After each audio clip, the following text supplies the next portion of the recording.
The Boeing 737 descended through turbulent clouds over the Pacific, its cabin lights dimmed for the red-eye flight from San Francisco to Honolulu. In seat 8B, a woman in a worn leather jacket slept against the window, her dark hair falling across a face that bore the subtle marks of someone who had seen more than most. The passengers around her assumed she was just another tech executive heading to a conference, perhaps catching up on sleep after another grueling startup pitch. They couldn't have been more wrong. Her name was Commander Zara Blackwood, and the phone buzzing insistently in her jacket pocket carried a message that would change everything. The encrypted text was brief. Olympus protocol activated. Immediate extraction required. Assets in position. She blinked awake, muscle memory from 1,000 military wake-ups taking over as she processed the words that no retired naval aviator ever wanted to see. 3 rows behind her, a man in a Hawaiian shirt lowered his newspaper just enough to catch her eye in the reflection of the window. Navy SEAL Team 6 didn't usually travel commercial, but desperate times called for creative solutions. The mission parameters were unlike anything in their operational history. A billionaire tech mogul had gone rogue with classified military AI, and the only person with the clearance and expertise to stop him was currently flying coach on American Airlines Flight 447. Blackwood's fingers found the small titanium pin on her jacket lapel, a remnant from her days as the Navy's youngest female squadron commander. The irony wasn't lost on her that Silicon Valley's golden boy had built his empire on technology she had helped develop during her classified tour in the Middle East. Project Olympus was supposed to revolutionize aerial warfare, giving pilots unprecedented control over autonomous fighter squadrons. Instead, it had become the ultimate insider threat. The SEAL in the Hawaiian shirt received a subtle hand signal from his teammate near the bathroom. Phase 1 was complete. They had confirmed the target's location and secured the aircraft. But this wasn't a typical high-value extraction. Commander Blackwood wasn't being rescued. She was being recruited for a mission that existed in the gray space between military protocol and national security necessity. As the plane banked left toward the Hawaiian Islands, Blackwood caught sight of 2 F-22 Raptors maintaining a discreet escort formation in the distance. The other passengers were oblivious, lost in their phones and magazines, but she recognized the tactical spacing immediately. This wasn't a coincidence or a training exercise.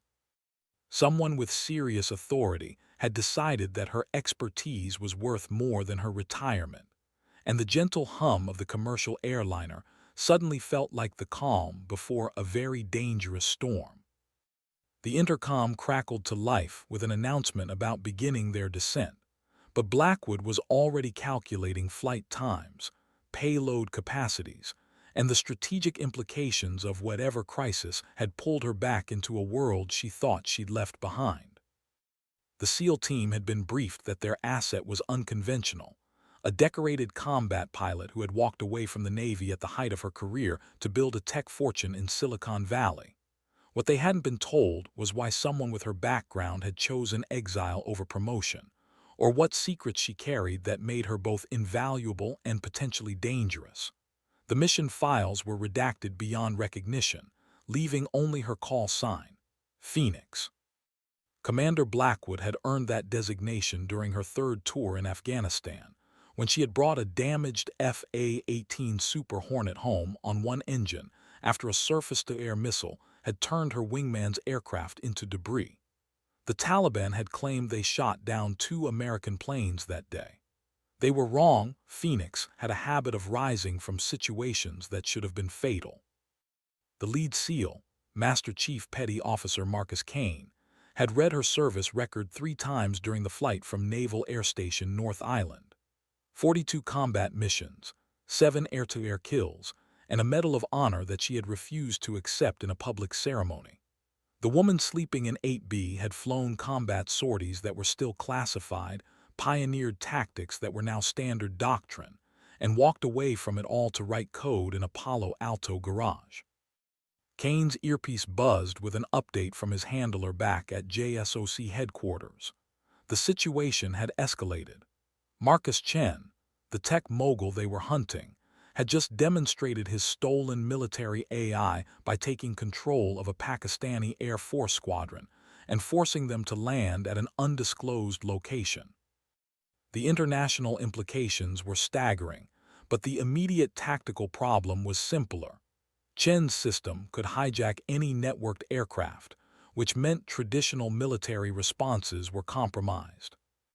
That's where Phoenix came in. Her expertise wasn't just in flying fighters. She had helped design the original Olympus neural interface during her final assignment at Naval Air Systems Command. If anyone could outmaneuver Chen's corrupted version of the system, it would be the pilot who had literally dreamed it into existence during sleepless nights in a Virginia Beach laboratory. The Boeing 737 touched down at Hickam Air Force Base instead of Honolulu International, the subtle course correction unnoticed by passengers who were gathering their belongings and checking their phones. Blackwood remained seated, watching through her window as black SUVs surrounded the aircraft. She had been expecting this moment for 3 years. Kane approached her seat as the other passengers were directed to an alternative exit. His voice was respectful but urgent. "Commander, we need to talk." "Let me guess," she replied without looking up from her phone, where she was scrolling through encrypted news feeds that painted a picture of escalating international tension. Chen finally activated the Olympus protocol. How many aircraft has he compromised so far? Her casual tone masked the calculations running through her mind: payload weights, fuel consumption rates, and the tactical vulnerabilities of every fighter aircraft in the Pacific Fleet. Kane's surprise was evident. The briefing materials had mentioned her intelligence but not her apparent omniscience. "Ma'am, how did you?" "Because I built the damn thing." Blackwood stood, shouldering a nondescript backpack that contained more processing power than most military command centers. "And because Marcus Chen was my business partner before he decided to play war games with stolen government property. The question isn't what he's done, it's what he's planning to do next." The SEAL team exchanged glances. Their asset wasn't just knowledgeable, she was personally invested. Kane's tactical mind immediately recognized the advantages and risks of that dynamic. Personal stakes made operators more motivated and more dangerous, sometimes to themselves and their teammates. "Ma'am, we have a helicopter waiting to transport you to Pearl Harbor for briefing with Pacific Fleet Command. The situation is fluid." Kane chose his words carefully, aware that classified information required proper clearance verification even in emergency situations. Blackwood laughed, a sound that carried no humor. "Pacific Fleet doesn't have clearance for this operation, Chief.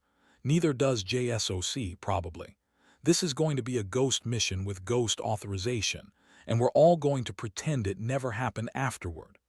She moved past him toward the aircraft door, her gait carrying the confidence of someone who had navigated military politics at the highest levels. The Hawaiian air was thick with humidity and jet fuel as they descended onto the tarmac. 2 MH-60 Black Hawks waited with rotors spinning, their crew chiefs performing final equipment checks. Blackwood noted the non-standard modifications: additional fuel tanks, advanced communication arrays, and mounting points for equipment that suggested this mission would extend far beyond the Hawaiian Islands. "Where are we really going?" she asked Kane as they approached the lead helicopter. "That depends on where Chen decides to make his next move. Our intelligence suggests he's operating from a mobile platform, probably a converted cargo vessel with significant electronic warfare capabilities." Kane helped her into the aircraft, noting how naturally she strapped into the tactical seating arrangement. As the Black Hawk lifted off, Blackwood stared out at the Pacific Ocean stretching endlessly toward the horizon. Somewhere out there, her former partner was wielding technology she had helped create like a weapon against the country they had both sworn to protect. The irony was almost too perfect. Phoenix, the pilot who had walked away from war, being called back to prevent one. The helicopter's communication system crackled to life with an encrypted message from Pacific Command.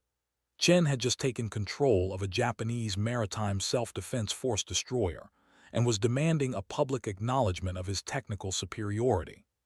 The international incident was escalating rapidly, and traditional diplomatic solutions were being complicated by the fact that his AI system could potentially compromise any military response. Blackwood closed her eyes and let the helicopter's vibration carry her back to the laboratory where Olympus had been born.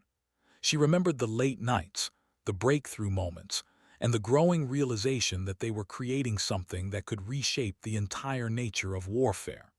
She also remembered the arguments with Chen about ethics, oversight, and the responsibility that came with such power.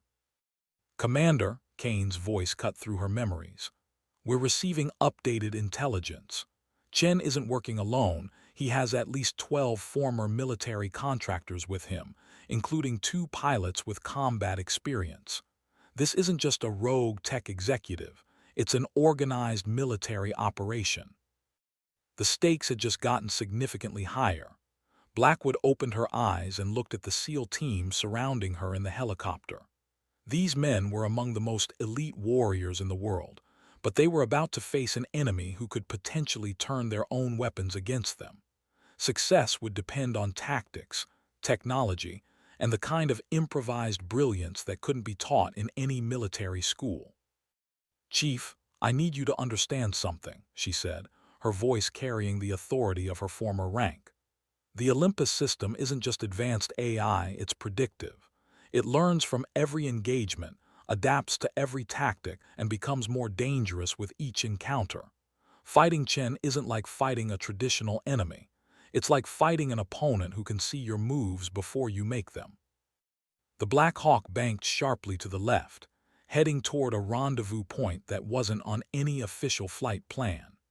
In the distance, Blackwood could see the silhouettes of warships maintaining a strategic perimeter around an area of ocean that appeared empty, but was undoubtedly crawling with advanced surveillance equipment.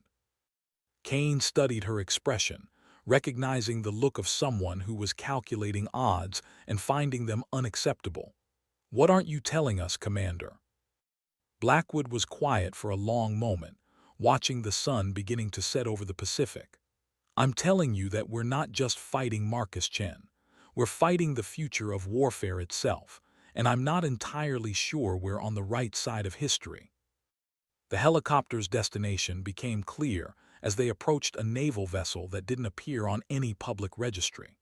The USS Columbia, a modified Virginia-class submarine that had been equipped with advanced command and control systems, represented the Navy's most sophisticated mobile command platform. If they were staging operations from the Columbia, the mission had already escalated beyond conventional parameters. As they landed on the submarine's makeshift flight deck, Blackwood could see dozens of personnel working with equipment she didn't recognize. The Navy had been busy during her 3 years in Silicon Valley, developing capabilities that pushed the boundaries of what she thought was possible. The question was whether their advances were sufficient to counter the threat that Chen represented. Captain Sarah Rodriguez met them at the hatch, her expression grim but respectful. "Commander Blackwood, thank you for coming. I know this isn't exactly how you plan to spend your retirement." "Captain, with all due respect, I don't think any of us planned for this scenario. How long do we have before Chen makes his next move?" Blackwood followed her down into the submarine's command center, noting the modifications that had transformed it into something resembling a fusion of military command post and Silicon Valley war room. Based on his pattern so far, probably 6 hours, he's been escalating systematically, first the Pakistani squadron, then the Japanese destroyer, and our intelligence suggests his next target will be something that forces a direct military response from the United States. Rodriguez led them to a briefing room where wall-mounted displays showed real-time intelligence feeds from around the Pacific. Blackwood studied the tactical display, her mind automatically calculating ranges, response times, and strategic implications. He's forcing us to choose between escalation and capitulation. Every move he makes requires a response, and every response gives him more data about our capabilities and limitations. Kane had been quietly observing the interaction between the two officers, nodding the immediate mutual respect and shared understanding of the strategic complexities they were facing. His SEAL training had taught him to read group dynamics quickly, and it was clear that Commander Blackwood's presence had shifted the entire operational tempo. "Ma'am, what would you do in his position?" Kane asked, recognizing that understanding Chen's mindset was crucial to developing effective countermeasures. Blackwood turned to face the tactical display, her expression thoughtful. "I'd target something that couldn't be ignored but couldn't be easily defended, something with high symbolic value and maximum international exposure. And I'd make sure that any response would require using the same systems he's already proven he can compromise." The room fell silent as the implications became clear. Chen wasn't just demonstrating his capabilities. He was systematically eliminating his opponent's options while building toward a final confrontation on terms of his own choosing. Captain Rodriguez broke the silence. "Commander, we've prepared a full briefing on his known capabilities and our current tactical options. But frankly, we're hoping you can provide insights that aren't in any briefing material." Blackwood nodded, settling into a chair that faced the main display. "Captain, everything you think you know about Marcus Chen is probably wrong. He's not a rogue contractor or a disgruntled employee. He's a true believer who thinks he's preventing a larger catastrophe by demonstrating the vulnerabilities in our current military systems." She paused, gathering her thoughts as classified memories surfaced from projects that officially didn't exist. The Olympus system was never intended to be just a tactical advantage. It was designed to fundamentally change the nature of conflict by making traditional military responses obsolete. Chen didn't steal the technology, he completed it. The weight of that revelation settled over the room like a heavy blanket. They weren't just dealing with stolen military property. They were confronting a philosophical challenge to the entire structure of modern warfare. And the person best qualified to understand that challenge was a retired pilot who had walked away from the system that created it. Kane's earpiece buzzed with an urgent message from his commander. Chen had just broadcast a message to the world's major news networks, announcing that he would demonstrate the obsolescence of traditional military power in exactly 4 hours. The countdown had begun, and they still had no idea what his target would be.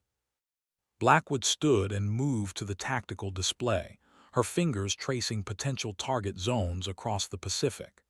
"He's going to hit something that represents everything wrong with current military thinking, something big, expensive, and supposedly invulnerable. The question is whether we try to defend against his attack or get ahead of it." Captain Rodriguez frowned. "What do you mean, get ahead of it?" "I mean we stop thinking like traditional military officers and start thinking like the people who designed these systems." Blackwood's voice carried a confidence that hadn't been there earlier. "We can't beat Chen by playing defense. We have to make him come to us." The submarine's command center suddenly felt like the eye of a hurricane, a moment of tactical clarity surrounded by the chaos of international crisis. Whatever happened in the next 4 hours would either validate Chen's thesis about the obsolescence of military power or prove that human ingenuity could still outmaneuver artificial intelligence. Master Chief Kane looked at Commander Blackwood and recognized something he had seen in the eyes of every truly exceptional operator he had served with: the moment when tactical thinking transcended standard doctrine and entered the realm of inspired improvisation. "What do you need from us, ma'am?" Blackwood smiled for the first time since boarding the aircraft in San Francisco, and it was the smile of someone who had just seen a solution that others had missed. I need you to help me do something that's either going to save millions of lives or court-martial all of us. Possibly both. The tactical display flickered as new intelligence feeds updated their picture of Chen's movements. Somewhere in the vast Pacific, a converted cargo vessel carrying the most advanced military AI ever developed was preparing for a demonstration that would reshape global power structures. The only thing standing in its way was a team of elite warriors, a nuclear submarine, and a retired pilot who had once helped dream the future of warfare into existence. Time was running out, and the stakes couldn't have been higher. In 4 hours, the world would either witness the dawn of a new era in military technology or the successful defense of everything the traditional military establishment represented. Commander Blackwood closed her eyes and began to plan a mission that would require her to outthink not just Marcus Chen, but the very system she had helped create. The ocean around them was calm, but beneath the surface, currents of change were building that would determine the future of warfare itself. Phoenix was about to rise from retirement, and this time, the stakes were nothing less than the balance of global power. The submarine's sonar operator suddenly looked up from his console with an expression of confusion and concern. "Captain, we're detecting multiple subsurface contacts approaching from the northwest. Configuration suggests advanced stealth capabilities, but the acoustic signature is unlike anything in our databases." Captain Rodriguez moved to the sonar station, studying the display with growing alarm. "How many contacts and how close?" "At least 6, ma'am, possibly more. Range approximately 20 nautical miles and closing. But Captain, there's something else. They're maintaining perfect formation spacing and identical depth profiles. This isn't natural submarine movement. It's coordinated by some kind of advanced AI system." Blackwood joined them at the sonar station, her expression grim as she studied the tactical display. "Chen's been busy. He's not just controlling aircraft and surface vessels. He's built himself an underwater fleet." Kane immediately activated his team's communication system, alerting his SEAL operators to prepare for potential underwater assault scenarios. But conventional counter-submarine warfare tactics seemed inadequate against an enemy who could coordinate multiple platforms with inhuman precision. "Captain, recommend we change depth and heading immediately," Blackwood said, her voice carrying the authority of someone accustomed to making split-second tactical decisions. "Those platforms are probably unmanned, which means Chen can afford to be much more aggressive with their deployment." The submarine's hull groaned slightly as Captain Rodriguez ordered an emergency dive to maximum depth. The Columbia's advanced stealth systems would buy them time, but not much. Chen's AI-controlled fleet had capabilities that exceeded anything in current military doctrine. "Commander, you said Chen completed the Olympus system," Kane said, checking his weapons systems with practiced efficiency. "What exactly does that mean for our tactical situation?" Blackwood was studying intelligence feeds on her tablet, her mind racing through scenarios and countermeasures. "It means he's not just controlling individual platforms. He's created a networked battle group that can coordinate attacks from multiple domains simultaneously. Air, surface, subsurface, and probably space-based assets as well." The reality of their situation was becoming clear. They weren't facing a rogue individual with stolen technology. They were confronting a fully integrated military force controlled by artificial intelligence that could adapt and respond faster than any human commander. Captain Rodriguez received an encrypted message from Pacific Command that made her expression even more serious. "Commander, we just received confirmation that Chen has taken control of a Chinese Type 94 nuclear submarine. The Beijing government claims it's not responding to their communications." The stakes had just escalated beyond regional crisis into potential global catastrophe.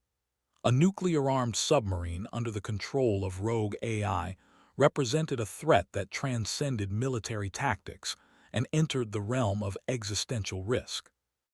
Blackwood looked around the command center at the faces of people who had dedicated their lives to defending their country, now confronting a threat that challenged every assumption about modern warfare. We need to stop thinking about this as a military operation and start thinking about it as a debugging session. Chen's system has logical vulnerabilities. We just need to find them. Her words carried a confidence that seemed almost out of place given the magnitude of the crisis they were facing. But Kane recognized the tone from his experience with exceptional operators. The moment when training and intuition aligned to reveal a path forward that others couldn't see. "What do you have in mind, ma'am?" Blackwood turned back to the tactical display, her fingers tracing potential approach routes and engagement zones. "We're going to give Chen exactly what he wants, a direct confrontation that proves his system's superiority. But we're going to do it on our terms, in a way that exploits the one vulnerability every AI system has." She paused, studying the faces around her to ensure they understood the gravity of what she was proposing.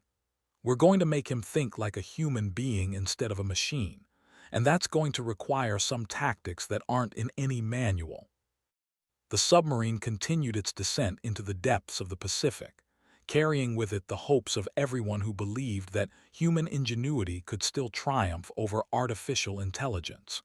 In less than 3 hours, they would discover whether Commander Blackwood's confidence was justified or whether the age of human warfare was coming to an end. The sonar operator's voice cut through the tension in the command center. "Captain, the unknown contacts have altered course and are now shadowing our movement. They're maintaining precise formation spacing despite our evasive maneuvers." Kane studied the tactical display, his SEAL training focusing on the tactical implications of being hunted by an enemy with superior sensing capabilities and unlimited patience. "Ma'am, if those platforms are unmanned, Chen can afford to wait us out while systematically eliminating our options." Blackwood nodded, her mind working through the chess game that Chen had initiated. Every move they made provided him with more data about their capabilities and limitations. But that information flow worked both ways, and she was beginning to see patterns in his deployment strategies. "Captain, I need access to your most advanced communication systems. We're going to send Chen a message that will force him to abandon his current tactical approach." Her voice carried the confidence of someone who had identified a critical weakness in an apparently superior opponent. Captain Rodriguez hesitated for only a moment before granting access to systems that were highly classified. The situation had moved far beyond normal operational parameters, and conventional security protocols were less important than preventing global catastrophe. As Blackwood began composing her message, Kane realized that they were about to cross a line that would change everything. Whatever she was planning would either save the world or accelerate their descent into chaos. Either way, there would be no going back. The submarine's hull creaked under the pressure of the deep ocean as they continued their descent, carrying with them the weight of decisions that would echo through history. In the depths of the Pacific, the future of warfare was being written by people who understood that sometimes the greatest victories required the greatest risks. Commander Blackwood looked up from the communication console with an expression that mixed determination with profound uncertainty. "I'm about to send Marcus Chen a challenge that will force him to choose between tactical advantage and personal pride. If I'm right about his psychology, he'll choose pride. If I'm wrong, we're all about to become casualties in the first war between humans and artificial intelligence." She paused with her finger hovering over the transmission key, knowing that the next few seconds would determine whether Phoenix would rise one more time or whether this would be her final flight. The ocean around them held its breath as the future balanced on the edge of a single decision. The message was sent, encrypted with codes that only Chen would recognize, carrying with it a challenge that would either save the world or destroy it. In the depths of the Pacific, the countdown to the future of warfare had begun, and there was no turning back.